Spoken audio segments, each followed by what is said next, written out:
Ouli, victoire 1-0 contre Delémont aujourd'hui, troisième match de préparation. Qu'est-ce que tu retiens de cette rencontre? C'était une très bonne rencontre, hein. C'était un match très intensif, hein. D'éléments, une bonne équipe. On a vu que l'année passée, ils ont fait un bon classement. C'était serré par rapport au résultat. Là, c'est la seule chose que je peux rapprocher, c'est qu'on n'a pas marqué assez de buts, hein. On a fait seulement un but, même si on avait pas mal d'occasions. Mais comme j'ai dit, Delémont a très bien défendu. Et pour moi, c'était important d'avoir une certaine intensité aujourd'hui dans ce match. Et on l'a vu. On l'a vu dans le premier mi-temps, aussi dans le deuxième mi-temps. Et je voulais qu'on essayait à trouver les solutions techniques sur la sortie des 5 mètres, sur la sortie du gardien. Et je pense que c'était bien. S'il y a un maître mot aujourd'hui, c'est peut-être le mot patience, parce que ton équipe a mis du temps à débloquer la situation, mais elle a fait preuve de patience, elle a remis l'ouvrage sur le métier, et puis ça a fini par payer. C'est encourageant ça pour le championnat. Oui, absolument. Il faut toujours la patience, il faut toujours tenir dur, il faut continuer à pousser comme on a fait. Et normalement, les buts, ils arrivent, hein. Ils arrivent et c'est ça qui compte. Un petit mot sur certaines individualités. Là, on a vu aujourd'hui dans le 4-4-2 Ndongo qui était plutôt en second attaquant. C'est une position qu'il a beaucoup occupée à Toon, plus qu'ailier. Toi, tu te vois plutôt l'utiliser comment? Lui, il peut jouer les deux, hein. Aujourd'hui, il a fait le deuxième attaquant, mais lui, il peut tranquillement aussi jouer sur les côtés parce que c'est un joueur très expérimenté, très vif, très technique. Lui, pratiquement offensivement, il peut jouer où il veut.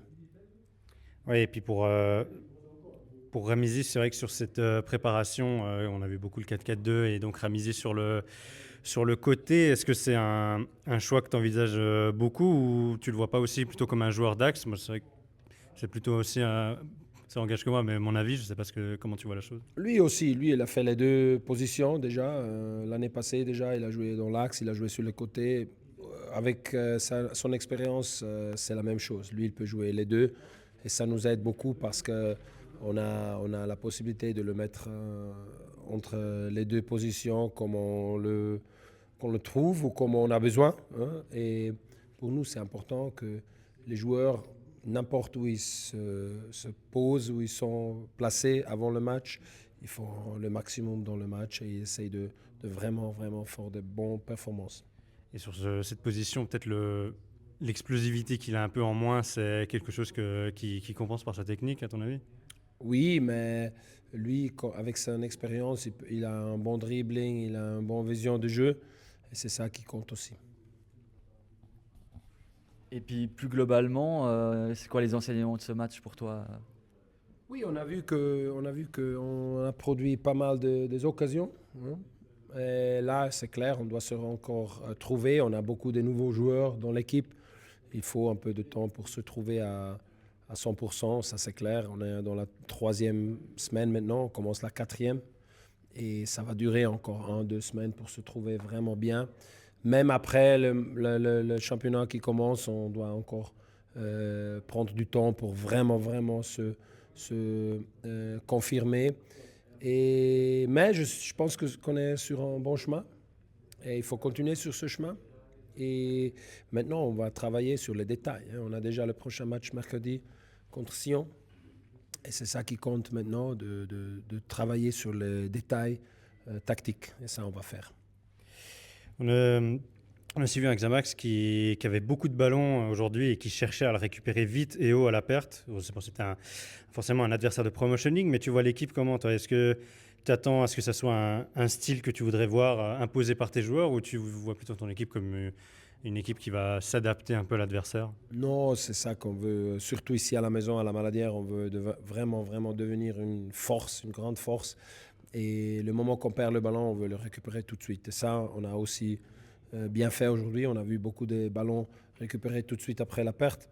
Et ça, je pense que c'est notre philosophie. Comme l'année passée déjà, on a essayé de jouer comme ça, avec du pressing, avec du repressing. Et les joueurs ont bien fait aujourd'hui.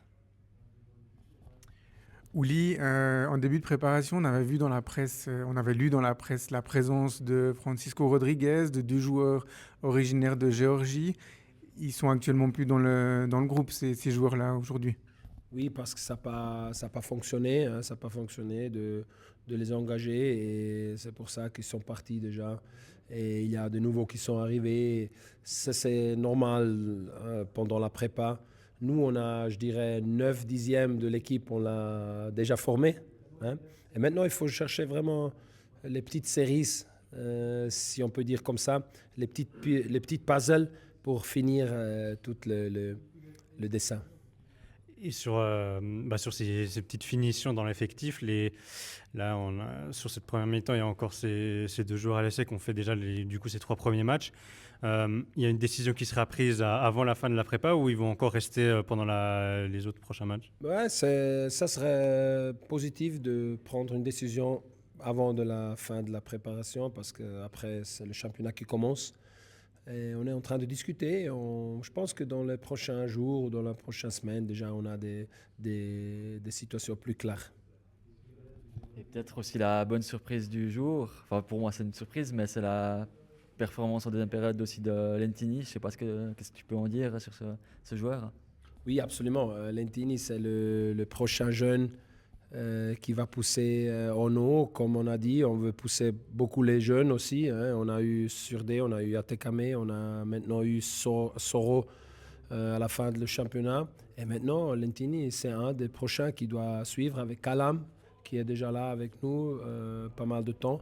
Et ça va être la philosophie du club. Hein. On veut vraiment chercher à sortir 1-2 jeunes par année. Ça serait top. Ouli, la semaine passée, après le match contre Bulle, tu soulignais l'importance que les joueurs créent des liens, hein, un espèce d'esprit d'équipe.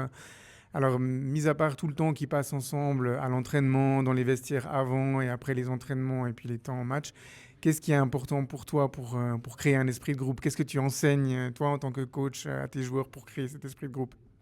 C'est ça. Ce sont les événements à côté du terrain. Hein. On a eu un événement cette semaine où on était tous ensemble, où on a parlé des commitments qu'on veut vivre dans le vestiaire et autour de l'équipe.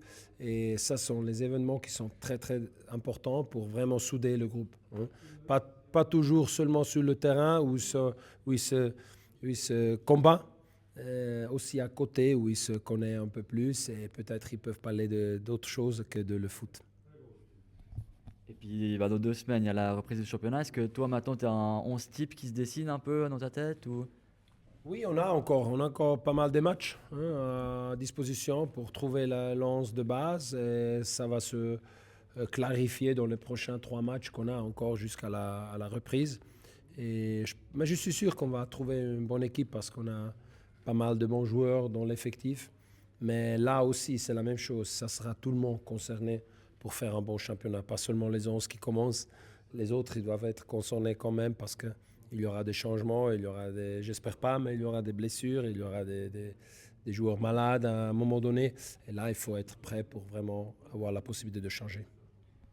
Ouais, et du coup, il y a aussi juste ce dernier amical qui est prévu, c'est très très peu de temps avant la reprise contre Bienne. Bon, j'imagine que le tirage en coupe ne change pas grand-chose à la programmation de ce match, mais l'objectif, ce sera quoi? De faire jouer beaucoup plus passer en revue beaucoup plus de M19 et de joueurs qui seront peut-être pas forcément titulaires 2 jours plus tard? On verra. Ça, c'est encore un peu tôt pour dire ça, mais on verra comment on va continuer parce que ça, c'est le 3e match qu'on a dit. L'important, c'est maintenant le prochain match, comme toujours, et ça, c'est le match de Sion. Là, on doit voir si l'équipe de Suisse, la sélection, se qualifie ce soir. Je pense qu'on doit changer l'heure de kick-off parce qu'on ne peut pas jouer le même temps quand il y a le temps plus ou moins à côté du match de la Suisse, de la sélection. C'est ça notre souci au moment. Et le 3e match contre Bienne, on verra qui va jouer là. Ça, c'est encore tôt à dire.